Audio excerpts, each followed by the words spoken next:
I was like, my name's Nicole Kelly Walsh. I'm a dumpster baby from New York. That's exactly how you were. I was like, equal parts trying to like hold up this weird skit. And then you would be there like doing just what you're doing now. And I'd be like, come on, you're Well, dumpster baby from New York. The following program contains explicit material. If you are under 18 years old, please fuck off. Welcome to Spinning Yarns. I'm your host, Joe Amaro, and I, for one, could have been dead many times over a long time ago. But for some reason, I'm still here. I've had a crazy life and met a ton of amazing people along the way who've inspired me. I'm going to invite some of these folks here to share some of their incredible and unbelievable stories with us. Who knows, we may even learn something along the way. There's way too much bullshit in this life. We need more real talk from real people. So sit back, chill out, and listen up, because we're spinning yarns.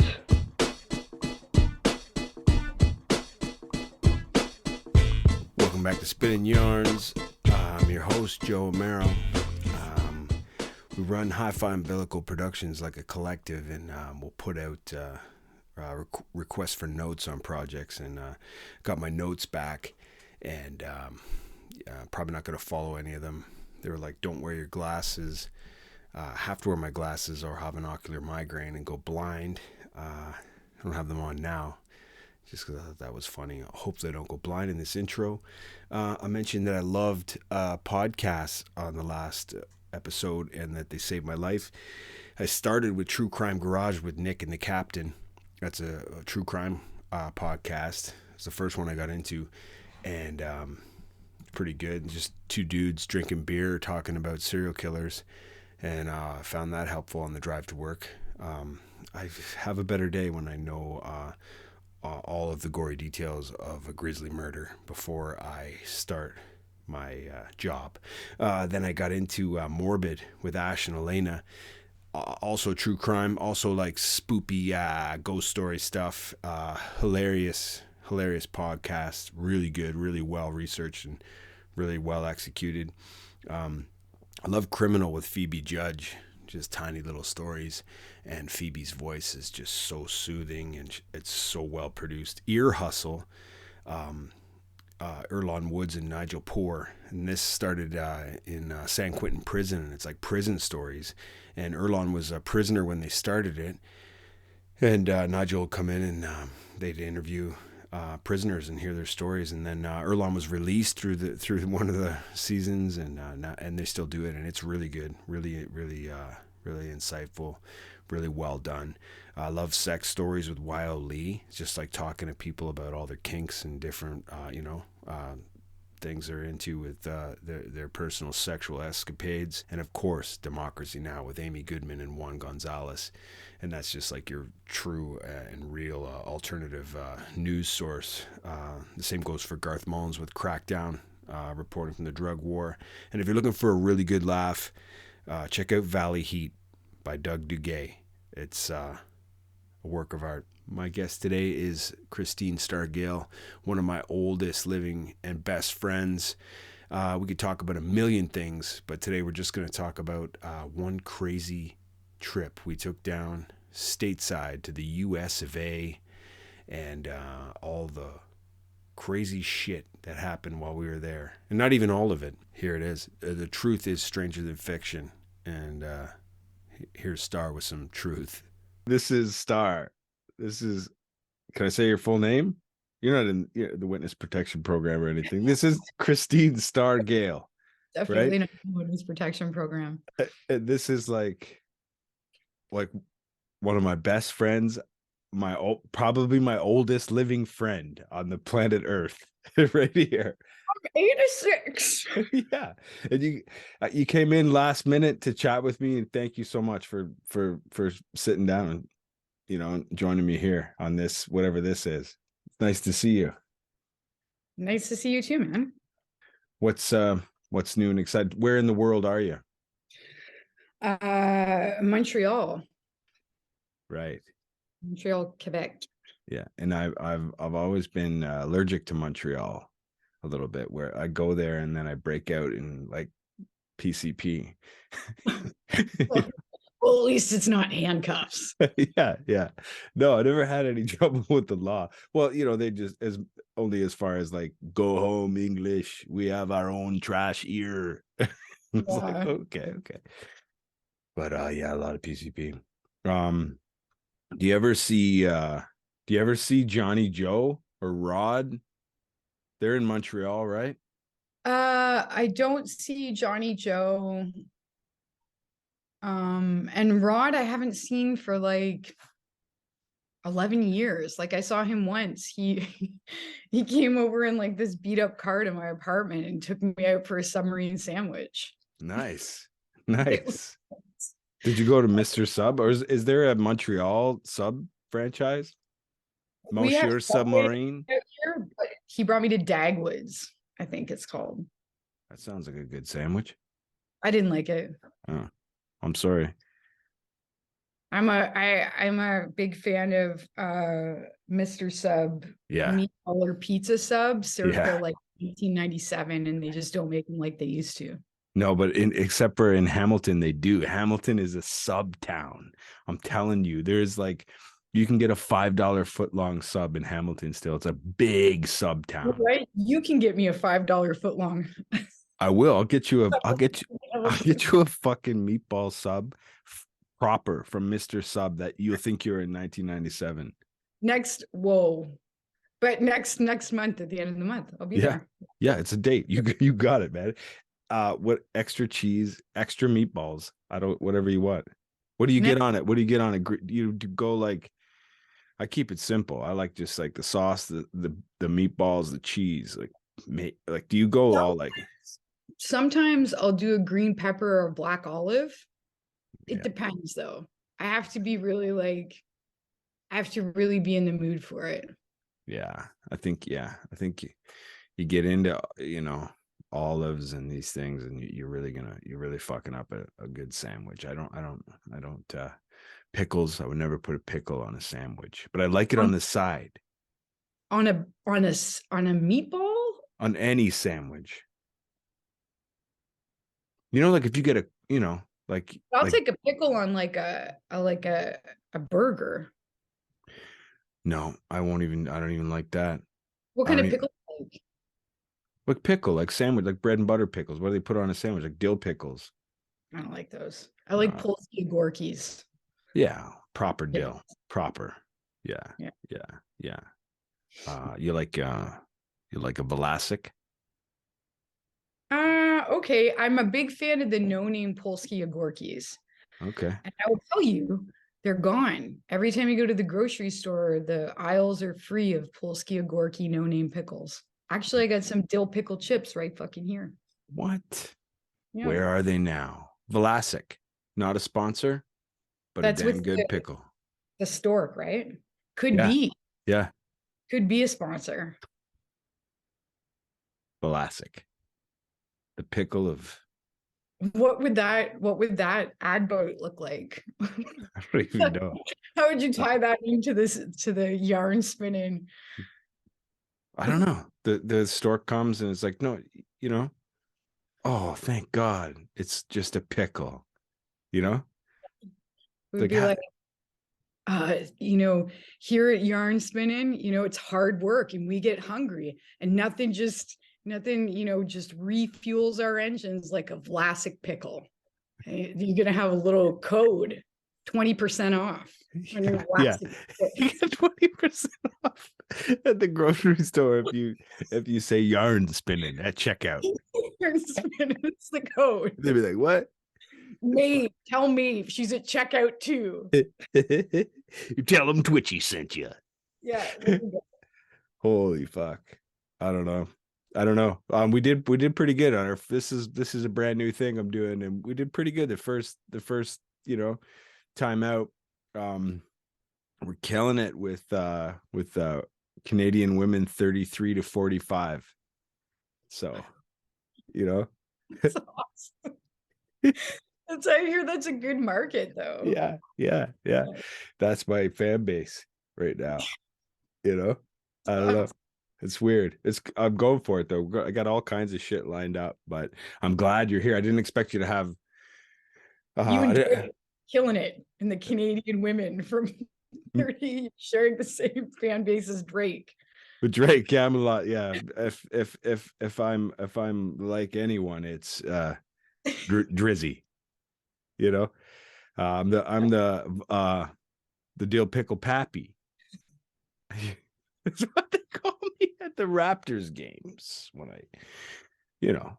No, but it's good to have you on. I wanted you on for sure. I mentioned you in the first episode because I was just doing like a linear, run through my life, just kind of talking about stuff, and our trip came up. So I wanted to have you on just to talk about that, because sometimes I think about it. And anytime someone talks about like hitchhiking or a trip, well, I had a crazy trip, I listen, I'm like, like that, like the fuck was that?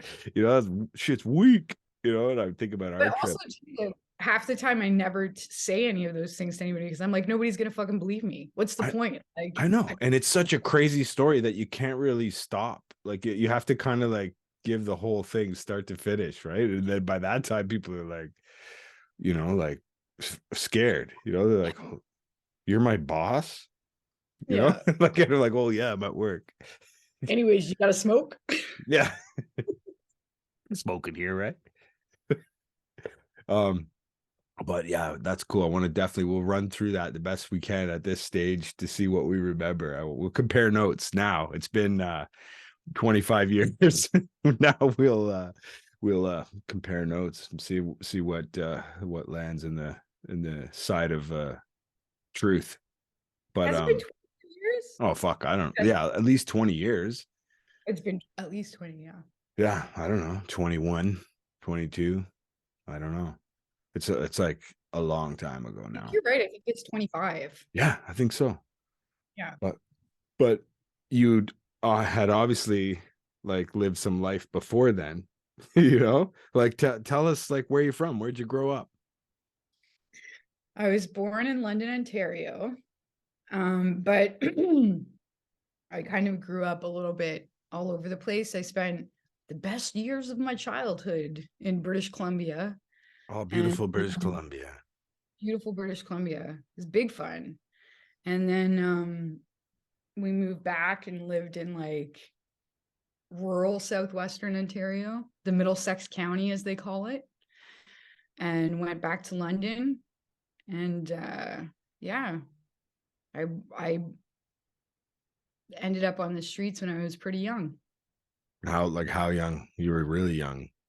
I was real young.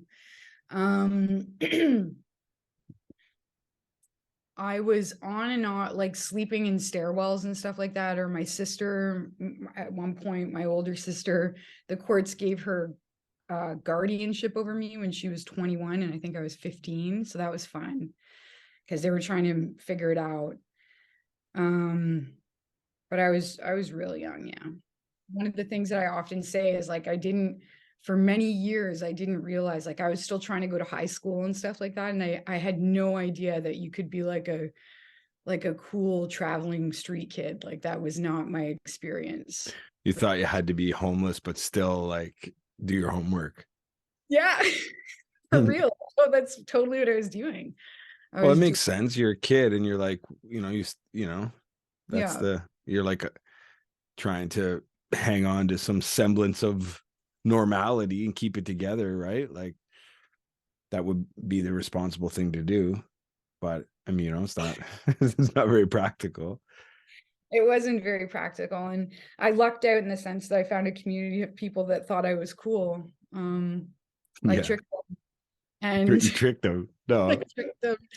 And yeah, then I started, I guess, I still would try to get through school and stuff like that. And I even made choices, like I was traveling back and forth from Toronto to London and other places because I wanted to like finish probation finally. Is that a graduation? Yeah. It was brutal, man. There Did was you like have did you have a probation party? No. I I can't remember that time very well. I remember that around the same time that I cleared out my probation, I lost one of my teeth on the bottom. And I remember being more focused on that than a probation party. But that was Yeah. Rod, actually, that we were talking about earlier in the show that knocked that tooth out.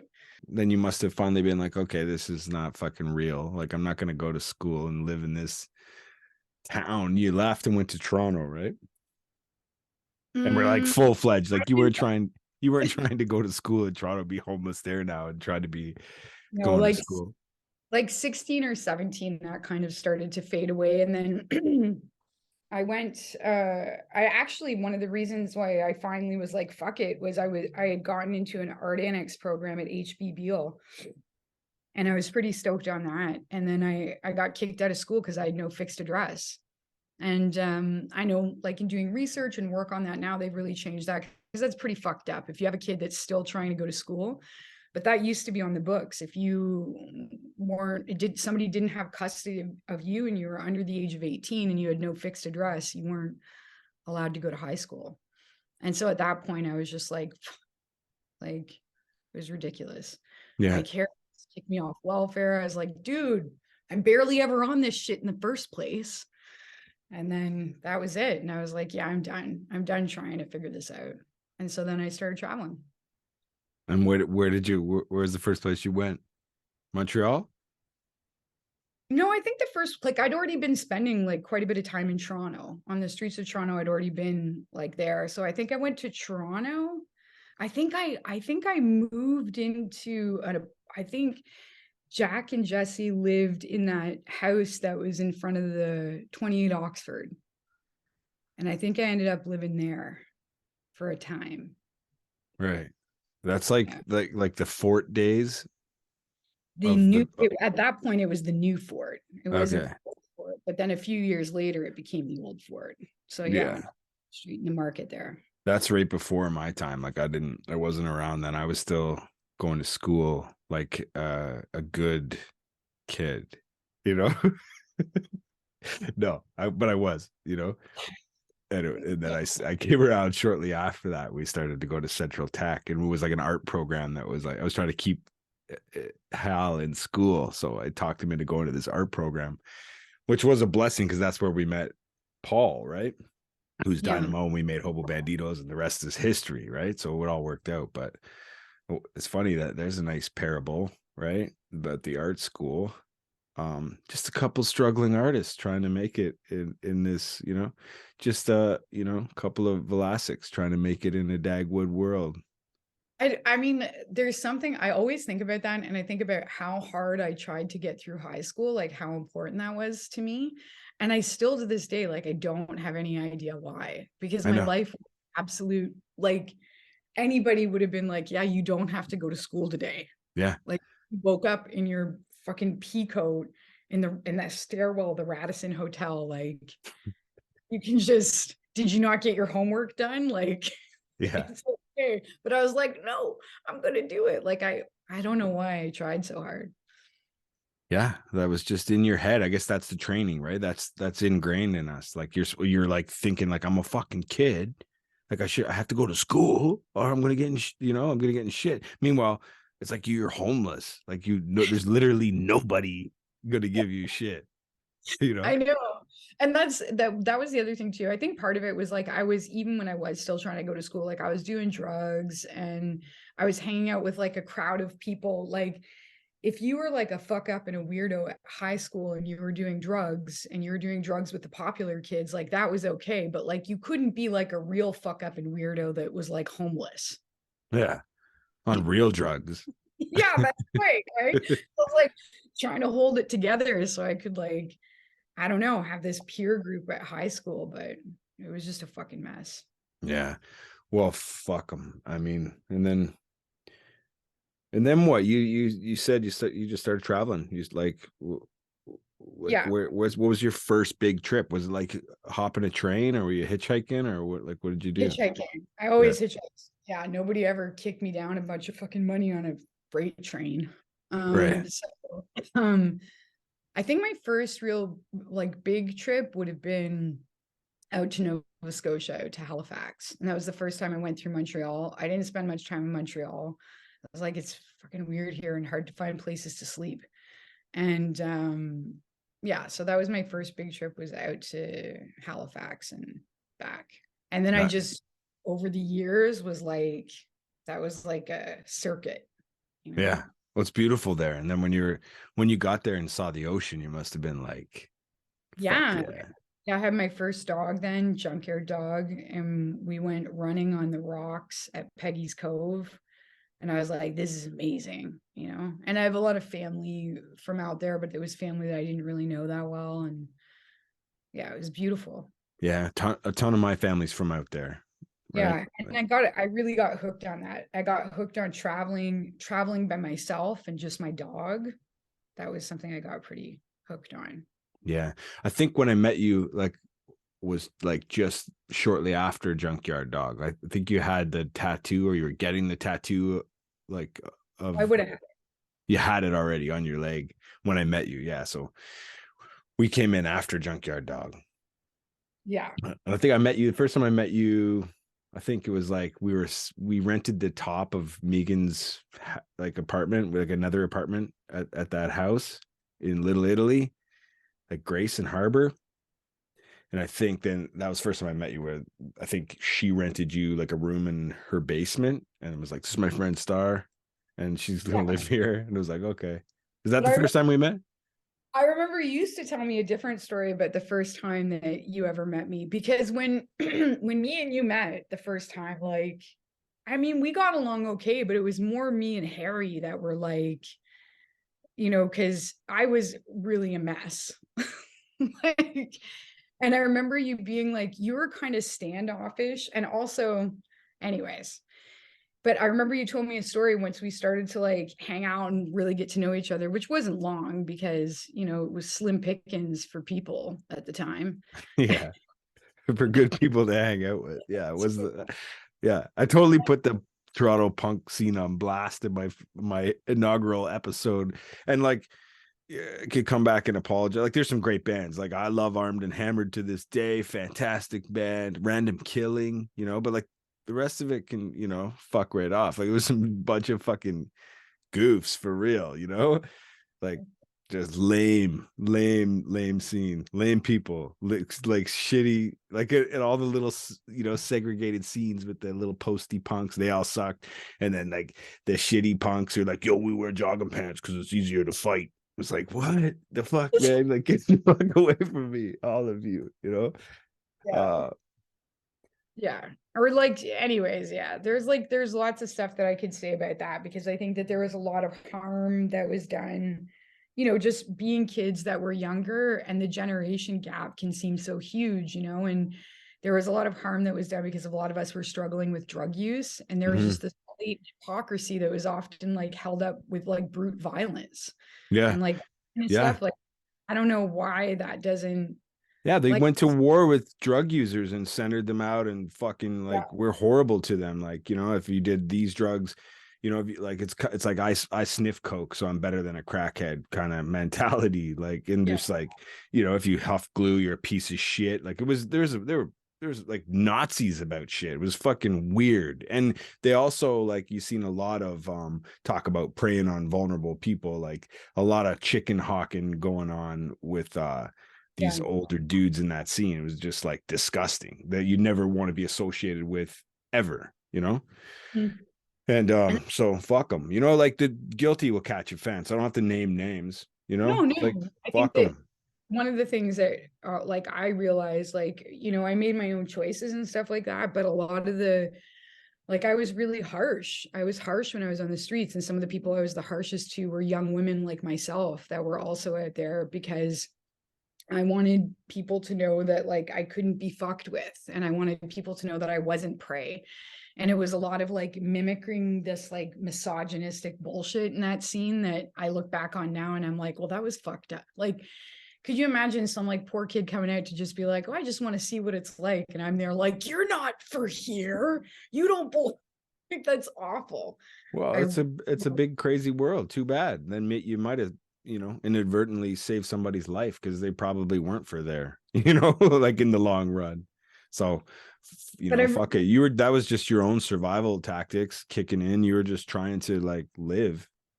Yeah. But I remember you told me that the first time, I remember one time when me and you started like really hanging out, and it was when I was living at Megan's, and you were like, I remember when I first met you. I was like, what? I was like, I don't remember. And you told me that we were on a streetcar together. Do you remember this? And I was talking shit because you were like, you were all decked out in like punk stuff. And I was with some other grubby person on the streetcar. You were something because I was like, why don't we ever hang out and get to know each other more? And you were like, oh, you want to hang out with a punk rocker like me now? Yeah. Like, this story. Yeah, well, I definitely seen you around before you lived at my house. And I knew I knew of you. Yeah. And I Yeah. remember you were like, oh, you were like, okay, we could be friends now. Yeah. Well, you get it's like guilty by preconception, right? That first impression, it really is everything, right? I mean, if it, Yeah. it's like you're gonna like I remember seeing people and having my own mind made up of how they were completely like fuck this guy, hate this guy, and then one day they take their sunglasses off and I realize I never seen them without sunglasses on, and I see their eyes and they're like, and it's just like, oh, they look like such a nice person, and I talked to them and they're like the nicest person I ever met. They're not who they were, who I had created for them while they had their shades on. It was just, that's just the person you've seen. Like we do that, right? That we're all like, we have those, that's prejudice, right? Like we just create that shit with our own narrative. And for people who don't, or just, they don't deserve it. They're just trying to live their life and survive too, right? Yeah. But yeah, no, I seen you a few times like around, like you were pretty rowdy, right? You were outspoken, we'll say. And like I don't even, I can't even, I don't even remember that. I know I rarely made good first impressions because I wasn't aware of what was happening outside of like the fucking chaos yarn ball around my head. yeah. Like somebody was like right there talking to me, or in a fight with me, or I literally couldn't just register what's going on. Well, it takes time, and then we grow, we live and we Yeah. learn. And then we ended up living in that house on Harvard or Grace. Grayson Harvard, yeah. And that's where I really remember meeting you, because that's where we became friends, right? Like that's where it was like we got to know each other and it was like, oh, I love this chick. She's, she's actually right on. She's not, like I got to understand you. It was like, oh, I get her. She's hilarious, and that's where it was like, let's take part in all of that, So that's why it was good times for sure. It was you and me and my brother Harry and our brother Tags, right? Mm-hmm. Little Stevie, right? And he was around a lot, like all the time. He practically lived in Harry's room. And then whoever, that whole other cast of rotating characters, supporting characters that would just be through, right? And Yeah. some of them are still alive. Do it there, some of them are not. So it was from there.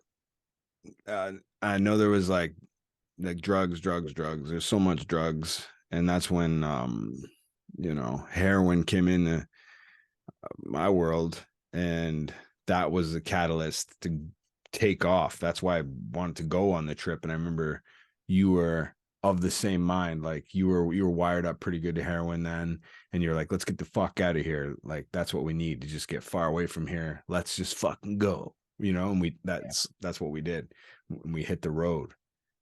Mm-hmm. Yeah, I think both of us, I know I certainly had a few times at that point already caught a habit, and not like a serious one, but enough where I was like, yeah, this is like, I don't know. You were there. I got to take you to London to meet all. Yeah, that's where I met Johnny Joe and Rod and Jacko Jakonowski and Right. Tay Chuck and all that whole and Dez and Barb and all the whole London crew. Yeah. That was a good time too. Yeah, I remember when we went to London, we were still like, yeah, we're gonna go to the States. Maybe we'll go to who knows where we'll go. And then Kane, Jack's not very intelligent, gigantic dog knocked Ivy up. Right. And then Yeah. we were like, oh. And then at that point, I was like, I have to go south. I was like, I'm not going to be homeless in Canada in the middle of the winter with with my dog and puppies. I'm going to be homeless in the States In a foreign country. with my dog and puppies. Yeah. Shopping cart in San Francisco. So that was when me and you were like, no, it's on. We're going to get our way across the border because Ivy's going to have puppies. Yeah, Ivy was awesome. I love Ivy. That was a good dog. And then we're like, what? So we were like, how do we get which way do we go? Right. So we're like, well, we'll go across the Ambassador Bridge. Windsor goes right to Detroit. No problem. We'll just walk across this bridge. We'll be in the States. So we're like, okay. So we hitchhiked to Windsor by way of London. Right. We partied there for like a week or two first. And then Yeah. we went to Windsor. And then it was actually only 3 days or something, but it felt probably. like Yeah. weeks. Yeah. It was debauchery.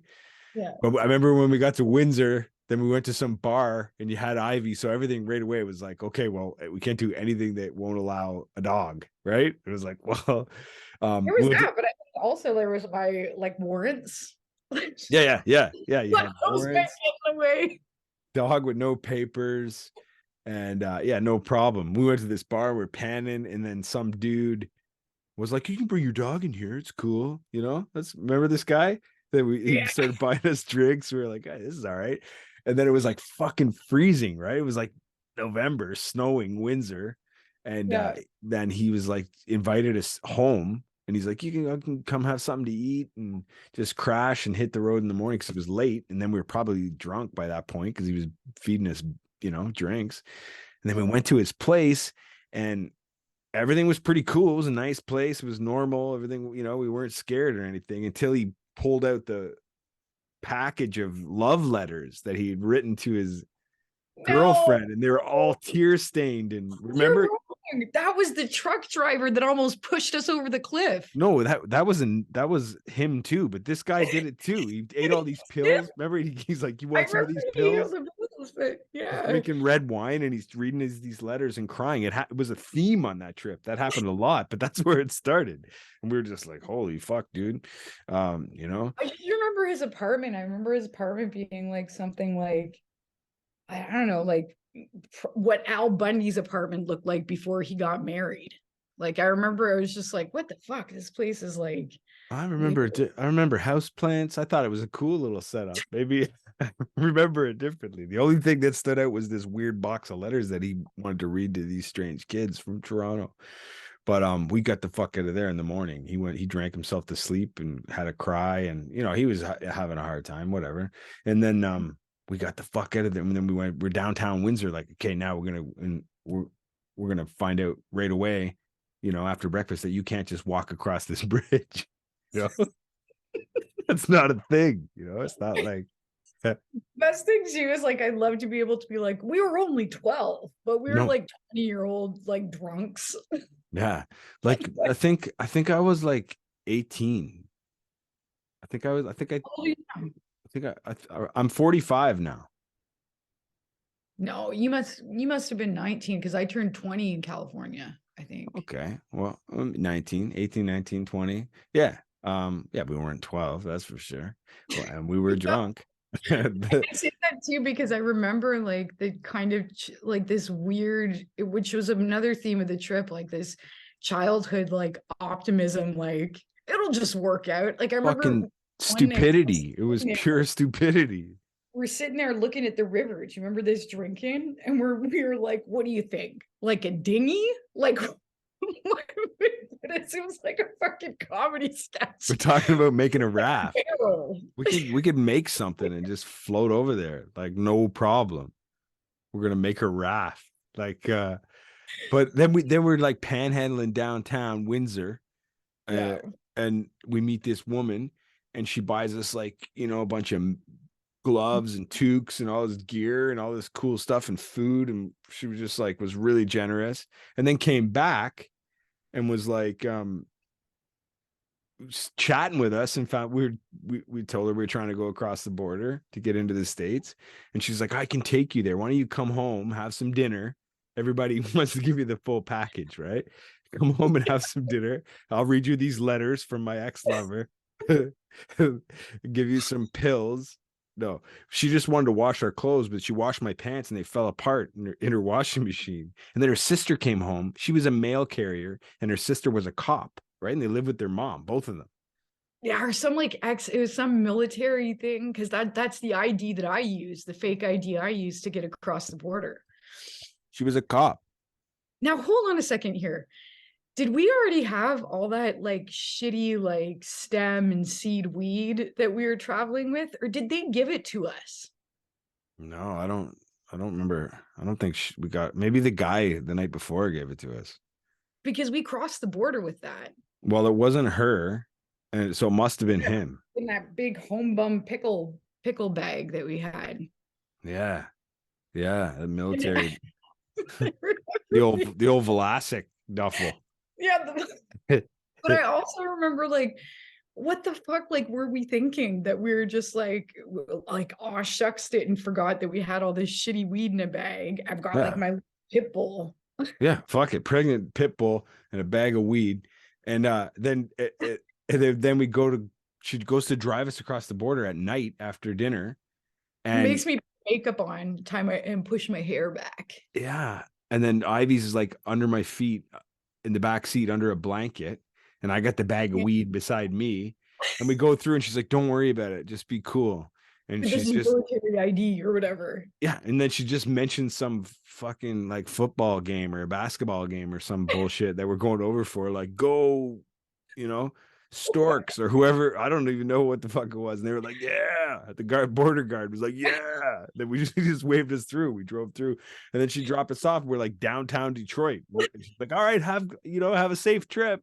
And we're like, yeah, we did it. We're all like, yes, yes, yes. And then we're like, oh no, we're in Detroit, like downtown, cold.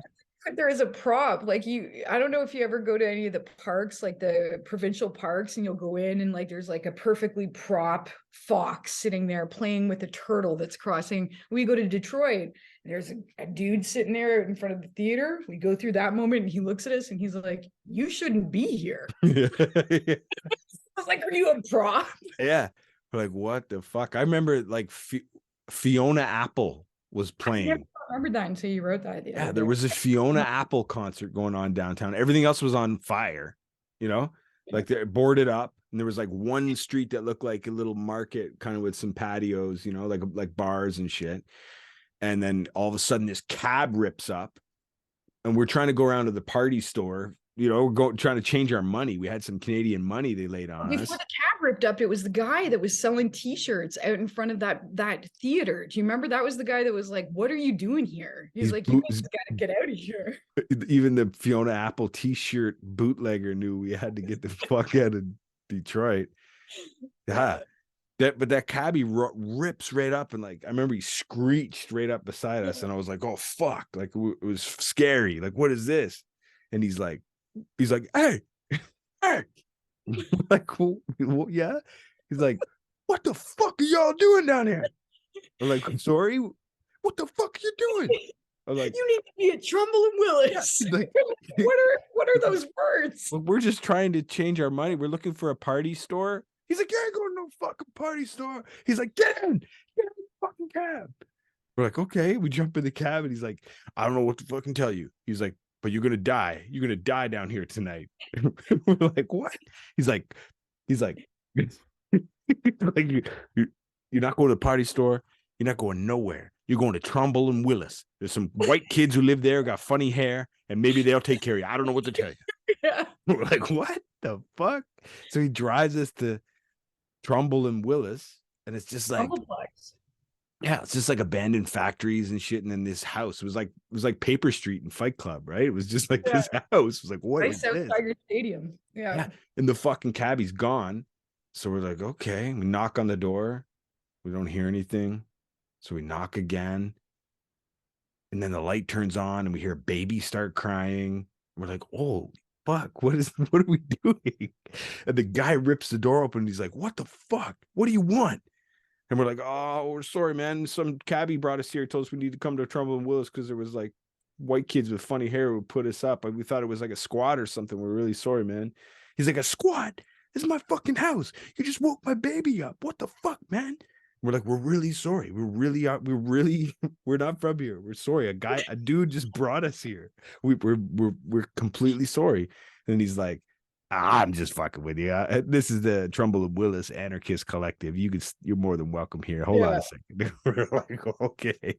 We slept in Okay. the theater, the stage. Yeah, he fires up the heater in the theater that was between the two houses. I guess they had two houses, and this theater space in the middle. It was really cool. Turned the big overhead heater on for us. And we had a bag of sandwiches there. Did he give that to us? I think We he had gave that. us He gave us a bag of sandwiches. And we just ate some sandwiches and laughed our ass off. life. We've Yeah. arrived. Then in the Yeah. morning, he comes and gets us. He's like, come on, have a coffee. Makes us coffee.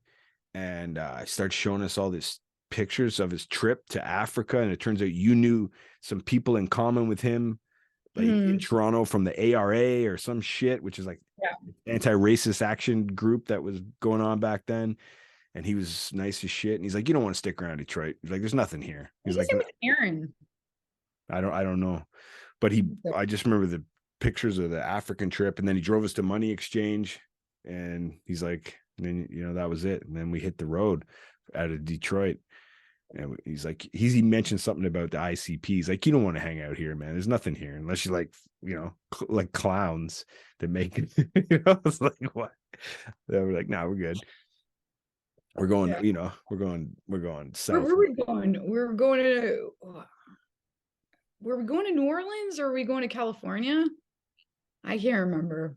Well, we just wanted to get warm. We didn't have a plan. We just wanted to get to where as far as we could until it started to get warm. And I remember by the time when we got to Louisiana, and we said, okay, you want to go to New Orleans or Texas?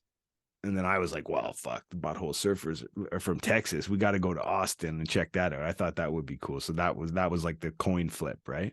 But before we got to Shreveport, we had to go through like Kentucky and Nashville and all that shit. And that's where we met that weird ass trucker had the gun in his glove box and was like, you remember this guy, you remember his name. How much do you think you weigh? How much does he weigh? What about the dog? Yeah, I weigh more than all of you put together. Okay.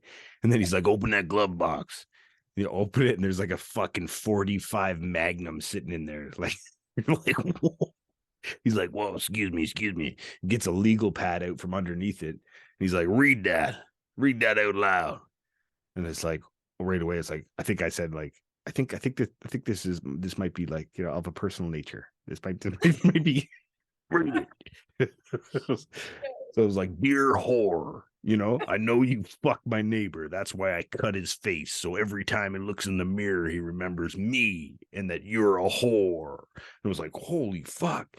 He's like, remember, he's like, I don't care. He's like, I see your mother in the grocery store. I'm going to knock her over. I see your little cousin out in the street. Going to push him in the mud. Yeah, he's like, don't let me catch one of them kids getting off the school bus. I'll knock them right in the dirt. I don't give a fuck. Then he's like, pulls over in the Kentucky mountains, like in the middle of nowhere. And he's like, get out. Remember me and you were like going back and forth between being like, oh my God, I think we're going to die. And then being like, but it's gorgeous. It's really nice. It's a nice place to die. But he's like, walk out into the forest. We're like, holy fuck. And then that cliff. And then we're at the edge of a cliff. And then he's like, puts his arms around us. Yeah. Now isn't that a sight to behold?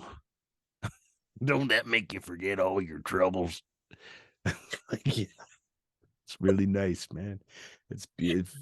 Imagine like the dirt roll down at our toe tips down to this freaking cliff. Oh, I thought that was it. Then he drives us into town. It's like crack of dawn, Flying J truck stop. He's like, get the fuck out. I'm not feeding you. I'm not doing nothing. Fucking if you stole anything from me, I'll hunt you down and kill you. Fuck off. We're like, whoa. Thought he'd be good for some flapjacks or something, but no way. He was just like, get the fuck out. And then the next guy was the guy that was on speed. The next trucker. Yeah.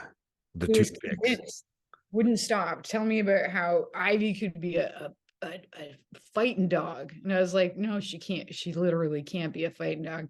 And wouldn't shut up about PCP. Do you remember that? Yeah. Once he knew we were from Canada. Yeah, was convinced at some point we were going to be like, oh, you're right. We're just shitting. Yeah, here's our big bag of PCP we were hiding. Yeah. Can have this moldy weed in my duffel bag if you want it. He's got like toothpicks floating in like, like I don't know what, but and just pure amphetamine and Sprite or whatever. And he's just chewing the toothpicks at 100 miles an hour. That guy Yeah, was crazy. But there must have been some other rides. Was the army guy before we got to Louisiana? No, the army guy, the army guy was in Texas. It was around the same time we find that flat of beer on the road. Right. Find a case of beer. This young army dude is just like, you guys are fucking right on. He's like, you guys are right fucking on. That's why I joined the military. Just travel, man. That's what I like. I'm a free spirit too. I used to have long hair, man. I used to have long hair. I'm like, okay. He's like, I'm gonna buy you this bag of tacos. You just come to my house, just mow down, man. Make yourself at home. I got to go to work at the army in the morning, but you guys just hang out. Just hang out all you want. And then he like left at like 500 hours or whatever. We were like, what the fuck, man? I want to like, were we hanging out here? Like, let's get the fuck out of here, right? Yeah. Yeah, there was that guy. I can't remember if there was other rides. I think there was like some, but like those two truckers stuck out so much because I was like, this is out of a fucking, this is like Pee Wee Herman's Great Adventure. Like you're fucking for real. There's like, yeah, Large Marge. yeah, it was so ridiculous. And in Shreveport too, the vultures. We got stuck in Shreveport for a while. That was ridiculous. We decided that we were going to go across to Texas, but we're sitting there on our bags, taking turns hitchhiking. And then all of a sudden there's like vultures. And we were so excited when we got to Shreveport because it had been snowing when we came through Nashville and stuff. We were like, yes, we made it. And then we're just fucking stuck on the side of the highway for hours. And vultures are like getting closer. Circling closer and closer. We're like, we're not like, fucking dead yet, motherfucker. Once in a while and be like, fuck off. And then they're like, oh, okay. Okay. We'll be back. Yeah. We heard you're from Canada. We just want to see if you had any PCP. Yeah. They got the fuck out of there. And then I don't know. There's a gap, but we must have got a ride right from there. Where do we go first in Texas? Because that was the goal then. We're going to Texas. Dallas? Dallas was first, yeah. Yeah, so we saw the book depository in the grassy knoll, right? It was like, okay. And then one of the Bonnie or Clyde, I don't remember which one. One of them is buried there. Did our first like good bout of like stateside panhandling where you're like a fucking millionaire because you got all the greenbacks, baby. We were, you felt like you had a big roll, but it's like $13 or whatever. Like, oh, well, we want to split some fries. You guys got to get on the Toonie train. Yeah. But we did good panning and we did all right. We kind of deep. Yeah, that's in Dallas too, right? Yeah. So Dallas was, then we got to Deep Ellum, and that was like the hipster, like that was like the Queen West Village of Dallas, right? That was like bars and all the coolies and all the tattoo rockabillys and all the shit. They're gonna like pick us up and take us to their nice houses in the suburbs and fucking nice places to sleep and give us bright white Crass t-shirts. And that's where we went to that kid's house. And that's when Beavis and Butthead died. That was the finale of Beavis and Butthead. We watched watching it in that big living room. Yeah, big screen, man. They just kept getting shot with the machine gun. Like, ow, that sucks. This sucks. Ow. Like, whoa. But the kid was like, we were sleeping in that haunted high school. I know you remember that. Yeah, I do remember that. Yeah. That was fucked up. Michael Jackson paraphernalia. Yeah, that was fucking scary, man. We were in like a wood shop, right? So like all the presses and like bench, all the tools were ripped out, but you could tell it used to be a wood shop. And then there was like an office in the corner, and we slept on the roof of it. So we were like pretty safe because no one could like really walk in without us hearing them come, right? Yeah. Excuse me.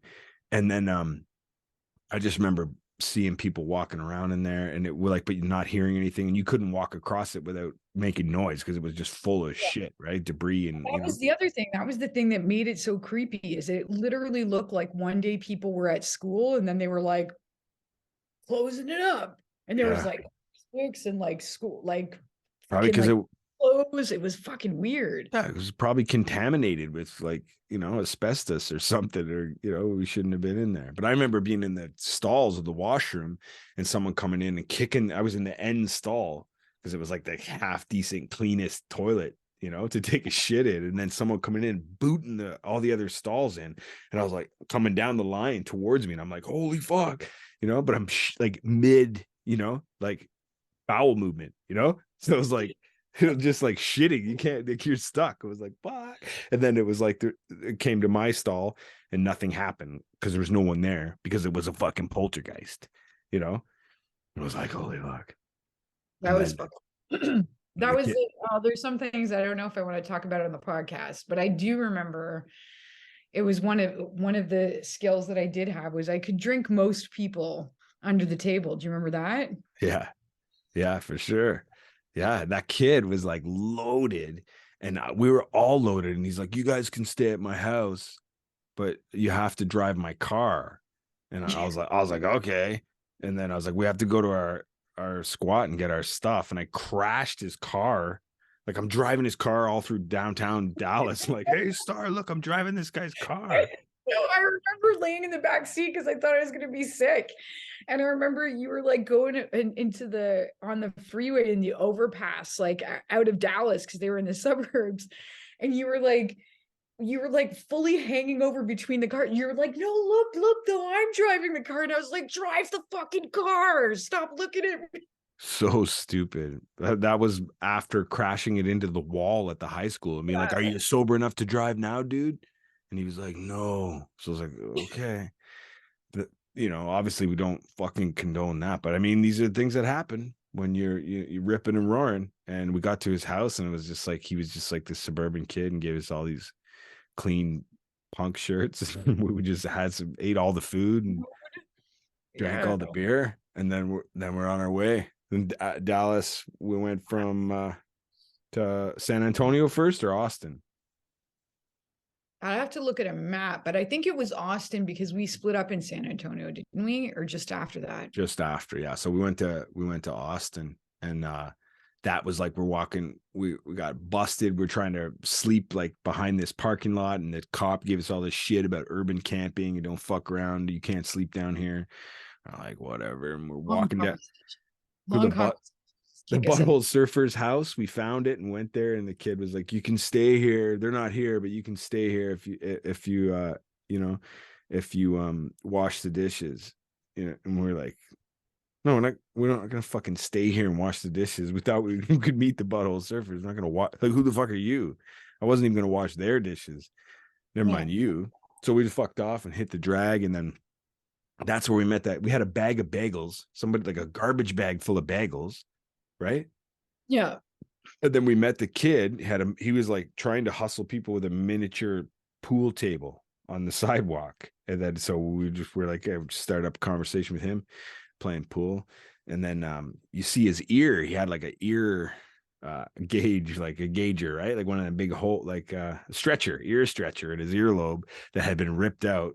So he had two pieces of earlobe just hanging there apart. And you're like, oh, your fucking ear is gross, man. And he's like, I know. I want to get it fixed. And you're like, fuck, I'll fix it for you. You're like, Twitch, give me your knife. And I'm like, whoa, Star. You're like, give me the fucking knife. Give me your sewing kit. So I give you the shit. And you're like, fuck. Oh, no, it was scissors. Like weed scissors. I was trying to be helpful. Yeah, you took those little foldy weed scissors. That's what it was. The little tiny ones that fold up. You unfold them and you're just like, snip, snip. Like cut the inner sides of the kid's ear. And he's just like, ah! You're like, shut up, man. You're all right.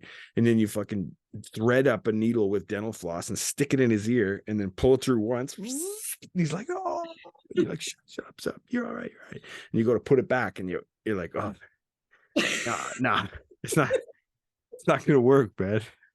He's like, what?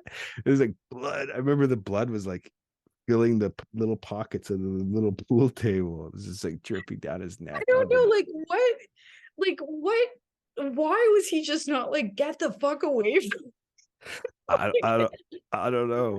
I can't speak for him or you. All I know is what I see. Because then you're like, give me that duct tape, and you're just like, and just wrapped his head, his ear around his head, and then you're like, well, sorry, man. Then I was just like, you want a bagel? He was like, no. That was it. That was Austin. And then it was San Antone, and that was really fun because San that was, Antonio. yeah, Yes. that's the double decker city with the river I was talking about that runs around all underneath it. And Alamo. the Alamo is there, and fuck, My alter ego, Nicole Kelly Walsh, a oh, dumpster baby from New York. You don't remember that? no, what's this? We got I don't know why. I don't know what it was for. I think maybe it was for being drunk in public or something. But it was when we were at the Alamo and there was that guy that was like preaching. Do you remember the preacher guy that wouldn't shut up? Yeah, And I was drunk and I was like yelling back at him and I was like, oh, fucking, fuck off, whatever. And the cops came and they gave me a ticket. They put me in handcuffs and everything, but then they just gave me a ticket to appear at court. And that's when I was like, I came up with this. I was like, my name's Nicole Kelly Walsh. I'm a dumpster baby from New York. That's exactly how you were. I was like, equal parts trying to like hold up this weird skit. And then you would be there like doing just what you're doing now. And I'd be like, come on, you're well, dumpster baby from New York. and I got a bunch of like I was basically able to use those tickets as ID through the rest of the time I was in the States. But I remember that, and I remember being handcuffed. And then I remember at some point this person came by and like gave me money because I was panhandling and you weren't there. And do you remember I had to like lean over and put my head on a little rock seat thing to hold the dollar bill down so it wouldn't fly away until the cops took my handcuffs off? I remember you came up and you're like, what are you doing? And I'm like, can you get the dollar bill? Yeah, It's gonna fly away until they take my handcuffs off. yeah, and yeah. Everybody tried to buy your dog everywhere we went. Like every single place, they're just trying to buy your dog, and it was like you were getting so mad, like so mad. But it was like, I think I was probably like, shit, man, maybe you should just sell it, sell the dog.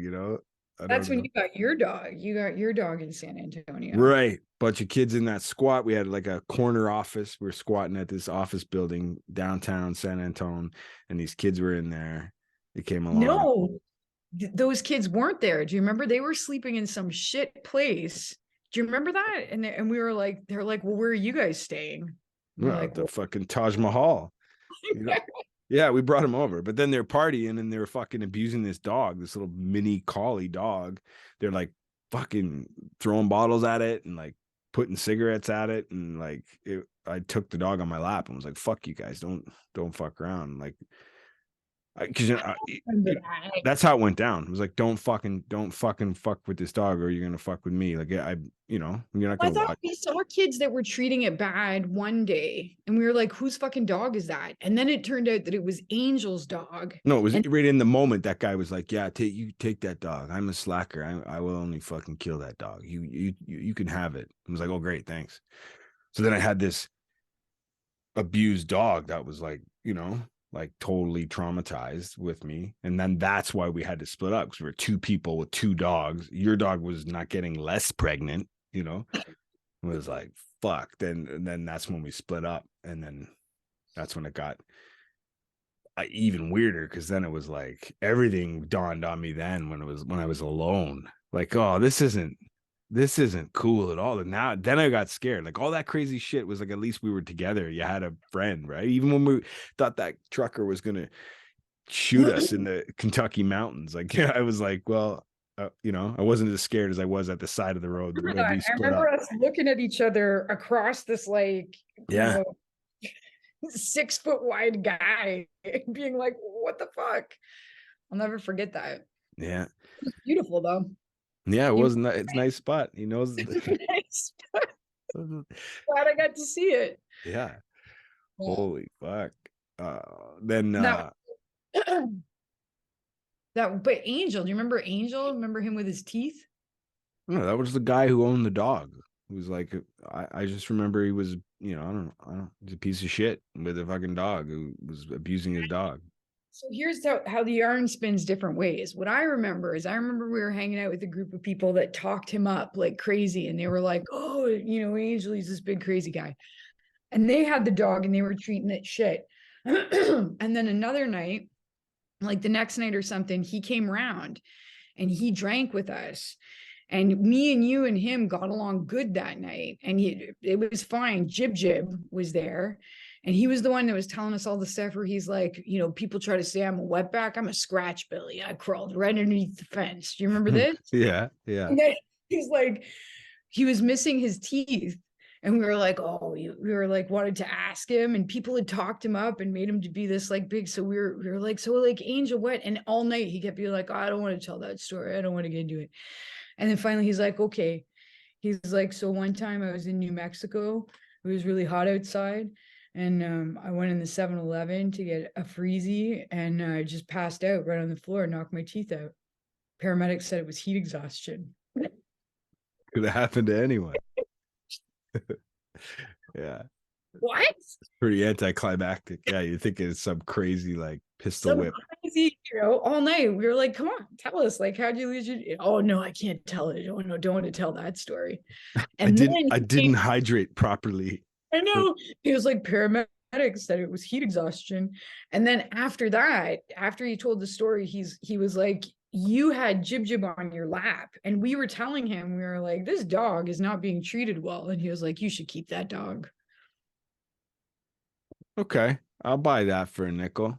I kind of, that kind of jives. I kind of melded it all together. Like all these people were pieces of shit abusing this dog. But I know we saw people fucking doing bad things to that dog. It was. And they were also the ones that were talking him up and saying like he was this crazy, wild fucking guy. And then we hung out with him and we were like, yeah, he's a mess, but he's not a shitty guy. Yeah. Okay. Oh, that's all right. Didn't keep the dog long. As soon as I met my first ride, this trucker picked me up and it loved him. Like it wouldn't even like acknowledge me because I guess I just smelled like squat, and all those people was afraid of me too, as nice as I was to it. But as soon as I got a ride, when we parted ways, it jumped on this trucker and just loved him. And he was like, oh my God, look at this. And he loved her, and I was just like, you just got yourself a dog. Like we weren't the main characters. This was just this heartwarming Disney movie about a dog being it's this summer from Walt Disney Studios. Squat dog. That's right. We were just like, the pre-plot. Yeah. All that shit. We were just supporting characters. Yeah. And then I don't know, then it got weird. So that dog, Jib, found a happy home with that friendly trucker. He brought her home to his kids for Christmas. And then he was cool. He gave me his number and stuff. He told me a crazy story. He said I was the first hitchhiker he'd picked up since the last hitchhiker he had picked up, who he had befriended and ended up loving like a son, and would bring him home. And he lived at his house with him and his family. And every time he'd take a long haul, he'd take him out on the road because he was a traveler kid, and he would go between his house and the road all the time, until one day the kid just turned and looked at him and said, thanks for everything, man. And then opened the door of the cab of the truck and just fucking bailed and killed himself. And he shut the truck off and didn't ride truck for years. And he had just gotten back into it and had sworn he wouldn't pick up a hitchhiker, but he just said it was something about you. It was just like there was something about him. I had to pick you up. And he gave me his number, and he picked me up again a few times, like through the rest of my travels, as I tried to get back up north to Canada. I ended up calling him, and he would be around, and he got me out of a few tough spots. One truck stop, they were accusing me of stealing from trucks, and he like vouched for me. He's like, no, I just dropped this kid off, like, and they knew him because he's like an old timer, right? And he's like, I gave him a pocket full of money, and he's not a thief. And, and he's like, told them like, you leave him alone. And they did. So it's like, he's like one of those guardian angels, that you meet out there. Crazy, right? Mm-hmm. Yeah. And then it's just like, I had to go do just like you did. Like I was looking for you. I was like, I'm going to find her again in other towns. We're still going to, like hang out at every place I'd be like looking for Star. And they'd be like, yeah, we met your friend Star. She, got in a fight with my wife. And then, like we hate that. We hate her. It's like, holy geez. And that happened a couple times until I stopped asking. I was just like, I'm not looking for Star anymore. It's not getting me anywhere. I wasn't finding you anyway. You were like ahead of me every step of the way. So it was like a lost cause. And then I had to go that's when I went over to San Diego and then down into Tijuana and then back up. I went through all like LA and all that shit by myself and got all the way back up into, Washington and Portland and all that shit. Portland's first, right? And then Washington, and then back into Vancouver. And then went to my uncle's house at the military base on Vancouver Island. And that's when I took the mushrooms and flew home on the airplane and met Tags and Harry back at the bank machine on Spadina. And then after all of that, the first thing we did was heroin. But you went and did all that. You were down there. I got back before you, right? You stayed down. You were like, yeah, you were like, where you were when you liked, what, LA? You were in Hollywood, or where were you at? I was in, well, first I went to Tempe. I spent some time in Tempe.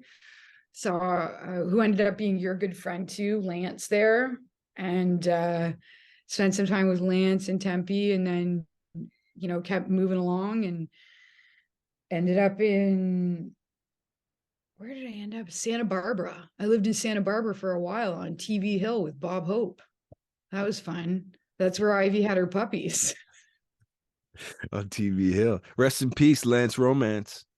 Yeah. Rest in peace, Bob Hope. And rest in peace, Ivy. Yeah. And actually, yeah. And then this, I ended up in San Francisco with 3 dogs and 2 puppies and a shopping cart. Like the whole goal when we left San Antonio, that we wanted to pare down the amount of animals that we were traveling with. I did it. I failed in that miserably, to the point where I almost picked up a seal at one point when I was hitchhiking. And then I was like, look back at the 3 dogs and puppies that I had and was like, well, where am I going to fit a seal in with this mix? You know how they say seal in French? Yeah, I do. Do you? Fuck. And then I spent I went to San Francisco in an effort to not get strung out in Toronto or New York or Vancouver. I went to San Francisco to the Tenderloin. I worked out super well. Yeah. Super well. Yeah. Same for me. I started when I got into Tijuana, and then I was like, oh, I got a taste, and then just tic-tacked all the way. Every step of the way, it was like, yum, yum, yum, yum, yum, yum, yum, yum, yum, yum, yum, yum. And then it was like, geographical cure. Yeah. Did you get to see Northern California though, like on the road? I did. And I'm still friends with them, Val, who is one of the people who, I'm really lucky that I would often be a real mess. Like I wasn't the best person to know when I was drinking, but I always had a way. Like with you, I know that you helped get me out a lot of spots where people would get to know me a little bit and be like, no, she's having a hard time, but she's all right. And Val was like that. And her family lived in Sonoma County. And she got me out of San Francisco for a while, me and Ivy. And it was real nice. Beautiful. Actually reminds me, it's like a more green, a lusher, and moderately temperatured southwestern Ontario, Northern California. Yeah. Like the Grass Valley, I think, is where it is, where you can see the ocean and the redwoods and the Rockies all in the same panorama. And it's like, I never got to see those views, but yeah, I seen it. I want to see that again. Out of all that shit, I'd like to go back to to Texas. Was a trip. I'd like to go back down to San Antonio, but properly, not with like, see if Dick's is still running. See what? Dick's, yeah. See if Dick's is still open. Where the customer is always wrong. Yeah. Like, we'll get a banquet burger. You're having chicken fingers. Like how come we don't work there? We could work there. They should have But hired us on the spot. If I was writing that movie, yeah, that's where we would have, got our doing shit it for together. free, just waiting for the tourist boats to come by and say, Yeah. "Hola." Hola. Yeah. Man, we could have fucking had a franchise, a Dick's franchise on there. And then I But went to live in Colorado. yeah, And I left Colorado and came back to Canada. And I found you, and you were living in like a little house behind Megan's. yes, Again. like a converted garage. And there was all this like nervousness about when me and you saw each other. We were like, oh, what happened? Because I had ended up being there for way longer. And there was no cell phones. Nobody No. was like checking emails. Nobody knew what the fuck. No, I was just glad you were alive. Like there was no hard feelings. We were homies, and then we decided. I remember we hammed it up though. Do you remember that? Yeah, for that was for everyone else's benefit. For everyone else, we like acted like, oh, and then we were like, oh. Yeah. Of course. Like as if we're like, what's the beef? We decided like we got to split up here. These dogs are nuts. We're not going to get a ride. Yeah. And who knows how it would have went, right? Like, who knows? Maybe the next trucker would have fucking, bodied us off the side of a beautiful cliff, and that would have been the end of it, right? Everything for a reason, you know what I mean? Like, Yeah. I'm sure I learned some valuable lessons on my solo mission on the West Coast. It was fucked. Like, that's where like when I was with you, everybody wanted to buy the dog. Just sell us the dog. We could fight this dog and make a lot of money. And then when we split up, everybody was a pervert. Everyone who picked me up just wanted to fucking take me to Dairy Queen and fuck me. And like, it was like, what the fuck happened here? Like it was like, Yeah. holy shit. Like, it was like so many pervs, just like we can have 3 options on this trip, boy. It's like, what the fuck is this? Weird people in weird hats, like weird fur hats, and like through the desert, and like through Phoenix and all that shit, and like racist truckers, taking me through Vegas. Went through Vegas in an 18-wheeler full of toxic waste, like through the desert. And the guy's like, if I get here late on Friday, they're going to have to give me a hotel for the weekend. Like, okay. And he's like watching the place close from down the street. And then the radio's on, it's raining. And that's when Chris Farley died. And I was like, oh, man. He's like, yeah. He's like, why, you know that guy? I'm like, well, sort of, it's Chris Farley, man. Why not? Yeah. If you don't know him, you don't know him. But if you do, you do. A sad day. And then he was just like racist and horrible, and he gave me $100. He got a hotel, and then I went to the casino with him, and he's like, here's $100, fuck off. I was like, gladly. And then I won like a whole bunch of money, like thousands of dollars at the casino, like jackpot on a fucking on a slot machine. And I just bought a beer and burgers, like a big burger and fry combo, and just ate it and was like that. And then I dipped on that guy. I was like, I'm not hanging out with this asshole. I got some money. Then I walked off the strip, and out of the glitz, and was like, oh yeah, shit, everybody's not a winner. There's it's like, just looking for that. Las Vegas, you and Niagara Falls got a few things in common. Hey, it's like a big old St. Catherine's down this road. Yeah, it's nasty, but you got to go, where you got to go.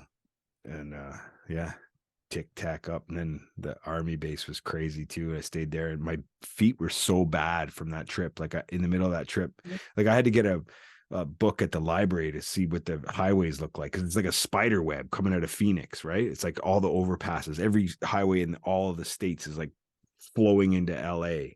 Right. So it's like by the Phoenix, it's just nuts. And this cop that's where the cop pulled me over. I was trying to hitchhike, and I was spray painted green. These kids spray painted me green at the bridge, right? And robbed me while I was sleeping. It was like, I didn't know I was green yet. I just was like, fuck these guys. A kid was getting arrested for punching out his girlfriend. The cops were there. I just slid down the bridge and was like, I'm not with these. I'm from Canada. I'm not with this. I just left. And this cop pulls me over trying to hitchhike, and he's like, why are you so green, boy? And I'm like, well, I wouldn't say I was green. I'm not from around here, but I know my, I can take care of myself.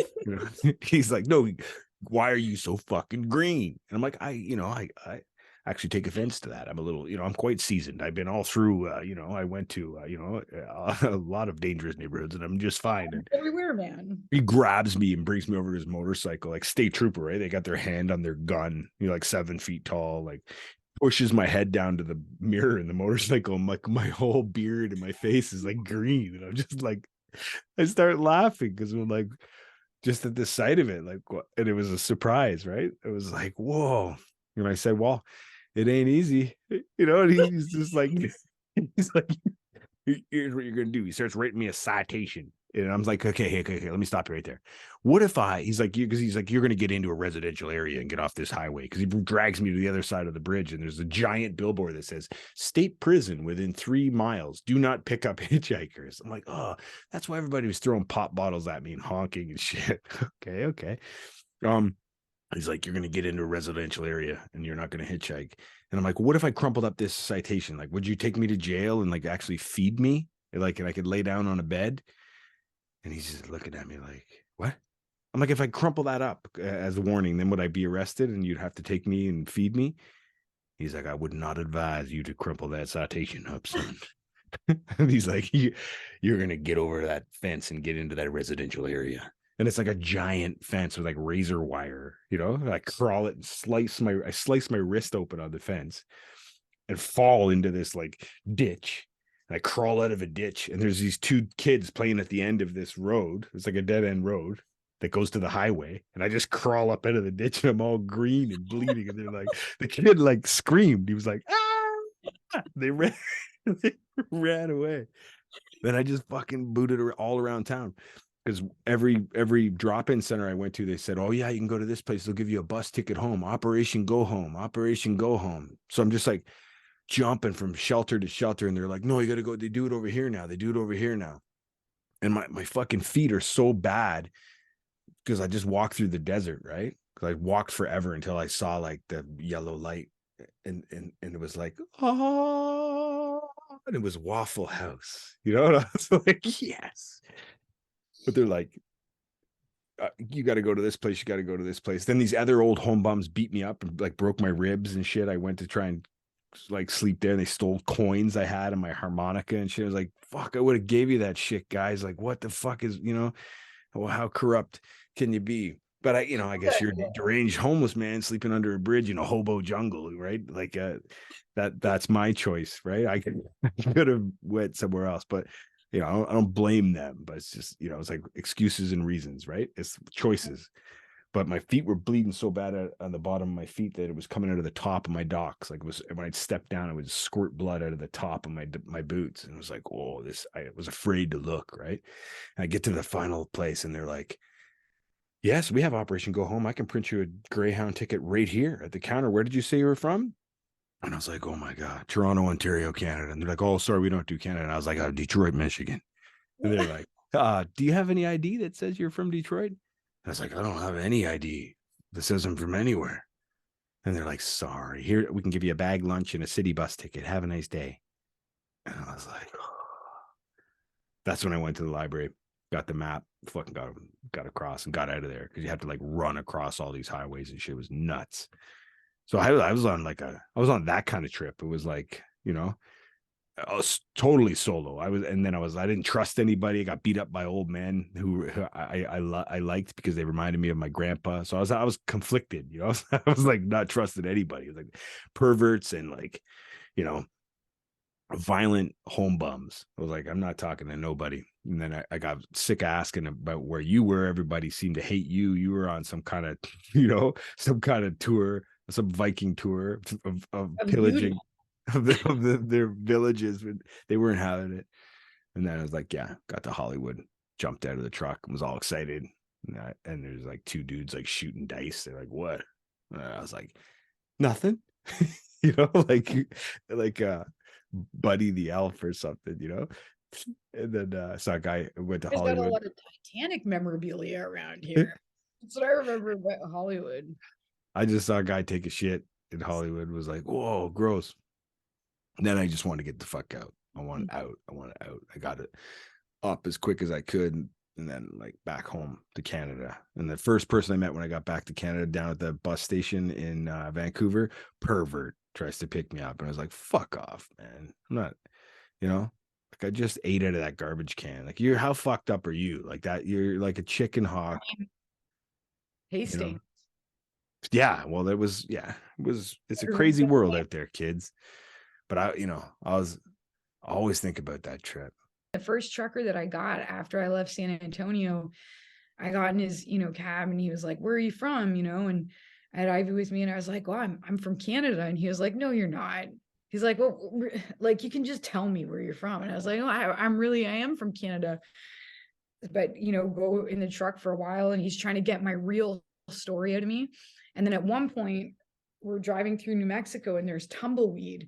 It's the first time I've ever seen it, not in a cartoon or in a movie. And so I sit up and I go, "Oh my God." I was like, "It's tumbleweed." And he was like, "Oh, so you really are from Canada." Yeah. And when I ended up in the hospital in Los Angeles, I ended up in LA General. That was a mess too. My throat closed up. Had to go to a free clinic in South Central Los Angeles, and then they called an ambulance to send me. That was crazy. I was like sitting beside people with like stab wounds, and they're like, "Why are you here?" And I'm like, but meanwhile they're like bleeding to death. And same thing, I get into the hospital and I'm trying to like lie, because I'm like, do I get treated if I say I'm from Canada? Like, I don't know if I understand how anything works. And the doctor there is like, you're not from New York, Nicole. You're not a dumpster baby from New York, Not a dumpster Nicole. baby from New York, Nicole. That's a good story. But no, we're gonna give you New Jersey. We're gonna give you a little bottle of codeine if you show up here every week, no matter where you're from. And I'm like, "Okay, cool. My name's Star. I'm from Canada." Fix what's happening here. Yeah.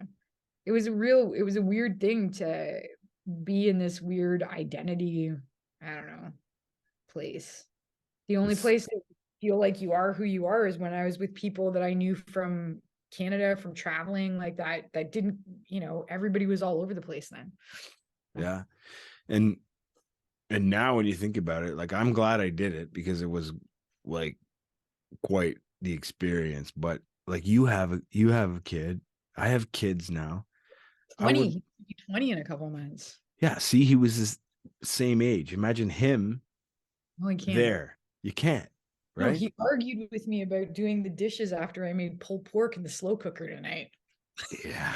He has no idea. He has no idea. Oh my God. No, Yeah. I can't imagine it. But I also I don't think that the kind of, it just doesn't exist anymore. No. That was the window. That was the window. You couldn't get away with the kind of things that we were doing then. It was before 9/11. Before cell phones. Yeah, there's no sneaking across the border with a fucking bag full of weed and a pit bull in the wheel well of the car, like fake ID. That wasn't happening. Like, you can't do that, right? Borders is borders. I mean, I know people still do. I know people still hop freight across the border and stuff like that. But well, I heard that they have like thermal imaging on freight trains and shit, like at the border, so they find bodies sneaking across. Like that's almost completely like ended now too. Is that real? Yeah, I don't know. I don't know. Real? But I know that, I see a lot of the hardships that kids go through now. And I think part of the reasons why those are the way they are is because they've strangled the community. You can't be out there. There's poison drug supply. It's a mess. Anyway, so I'm glad that we did it. Yeah. I'm glad we survived. We lived to tell the tale. Lived to tell the tale. And there's so many other tales. That fucking, when I climbed out on the, what is it? What are they called? Billboard? You remember that? That was on top of the building. Yeah, that was in San Antonio on the roof of the squat of the fucking office building. You're like swinging on the scaffolding of the billboard. I'm climbing on the billboard, and you were so angry at me, and you were like, "Just calm down." And I was like, "Not unless you come up here with me."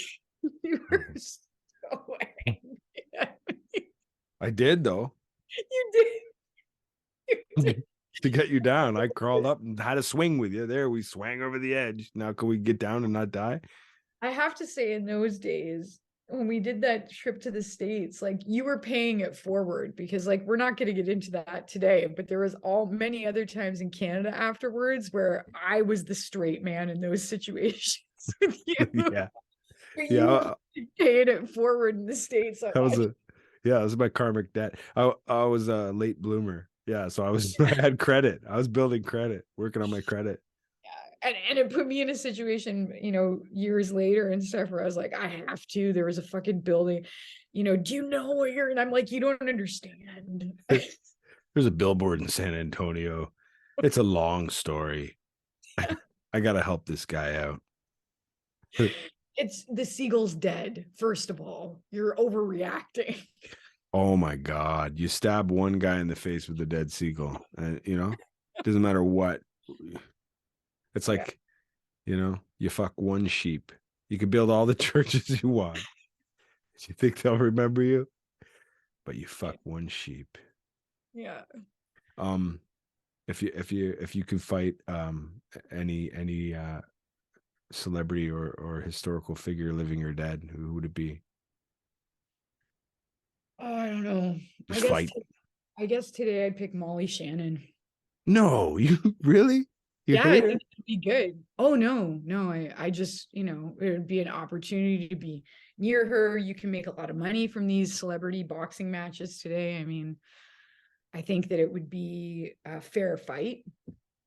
I think it would be. I wouldn't let you do it. I wouldn't let you do it. You wouldn't let me do it? No. Mary Catherine Gallagher? No. She's lovely. No. I'm lovely. Yeah, no. I know. So All right, though. It's your choice. It's your choice. Yeah. I'm not. What? I have to pick again. I can't pick Molly No, Shannon. that's your choice. It's just telling. I'm surprised. I never would have guessed. If it was like to fight a celebrity that I really don't like. To hurt them. To hurt? Oh. Like the way you want to fight Jared Leto. Yeah. To beat them up legally and maybe even make some money for the charity of yourself. Who? Geraldo. Geraldo Rivera? Yeah. Yeah. He's like 70 years old. I love it. Again, I'll allow it. I'll allow it. As long as you hit him with a chair. Geraldo, yeah. Yeah, that's a good one. Yeah. Yeah. Kurt Vonnegut also hated Geraldo because he was married to his daughter and cheated on her. Yeah, that guy did a whole bunch of bad things. Yeah. And yeah. Any one of those hosts of the TLC shows where they like put kids in boot camp? Yeah. Love me up. Yeah, I'll promote that. We'll get that on the bill. I'll take Geraldo for sure. Definitely. Star, I love you so much. I love you too, man. I'm glad you're alive. I'm glad I'm alive too. I'm glad you're alive. Yep, This is hilarious. I know. Because we're like, I know. today we're going to be talking on the computer. Yeah, there will be a pod. We'll cast from there. I would have been like, just keep walking, buddy, and give me some change. Tell me something. Fucking walk off. Just walk off the cliff, asshole. Just shut your fucking mouth. I'm from Canada. Just do a backflip right off that billboard. Anyways, I love you too, man. Say hi to the girls for me. Yes, the girls send all their love, and we're going to see you as soon as we can. Yeah. You'd be good, all right? Thanks for coming on. Yeah, of course, man. See you later. Bye. See you later. Bye. Yeah, I didn't even talk about being alone at that truck stop when I got to that Waffle House, and I was just sitting there. My feet were bleeding so bad, and I just crawled up to the door, and the truck stop security guard came out and told me, if you so much as talk to one of these truckers, I will kick your ass. And I didn't have any fight left in me. I just was like, I couldn't even talk. I was so parched. He could have gave me some water. I watched a trucker who was actually a little person this little dude jumps out of a big 18-wheeler, and I thought I was hallucinating, and he just throws all this garbage in the garbage can on his way into the truck stop, and I looked, and it looked like heavy, so I ran over, and it was like a bag of Doritos and like water bottles, and I was like, fuck it. Probably saved my life for real. Thanks, little man. And then the truck driver freaked out over and over and over, and I was like, dude, just let me make a sign, and I won't say a word, right? So he gave me a pink highlighter and an empty cigarette pack, and I just wrote L.A., and the ink was run out of the highlighter, so it was just like a faint pink L.A. on this little tiny cigarette package, and that was my sign to get out of there. And luckily a truck driver was like, dude, you know, after 2 days, he was like, you've been here longer than me, man. You ever been to Vegas? And I was like, no. He's like, let's go. And he bought me a shower, bought me tacos and a sixer of Corona, and he's like, I'll just live vicariously through you. You just eat and drink, and you know, you're all good. And he was cool. He was chill. But that story, I always remember it because it was like the closest I was with somebody in my life, like a friendship, like the kinship of road dogs is like nothing else. And was the closest I was with someone, and the most alone I was in the same trip. Like I was really desolate, broken down outside Baton Rouge. But yeah, I'll always remember Star. I forgot to ask her where she wants to go now, but hopefully I'll have the chance to ask her at a later date. I never take for granted the friends I have left. When you lose so many friends as I have, you really see how grateful you are for the ones that are left, and you never take it for granted. If you got a good friend that you got a good story with and you lived with, and you got history, reach out and you know, reminisce, because it's good for the heart, the soul, the body, and the mind. Let the peace be with you. Let the peace be known. I'll see you next time on Spinning Yarns. Spinning Yarns is brought to you by Hi-Fi Umbilical Productions. We're 100% DIY with zero tolerance for intolerance. Spinning Yarns is recorded on stolen land in front of a live studio audience. You can connect with us on Facebook, Instagram, Twitter, YouTube, Gmail, and Linktree at Yarn Spinning. Please like, follow, and share to show your support.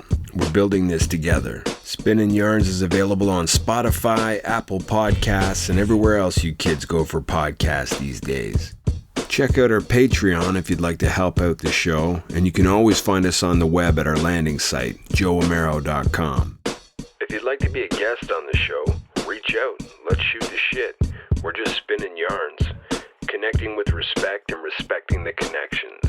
Peace be with you, and let the peace be known.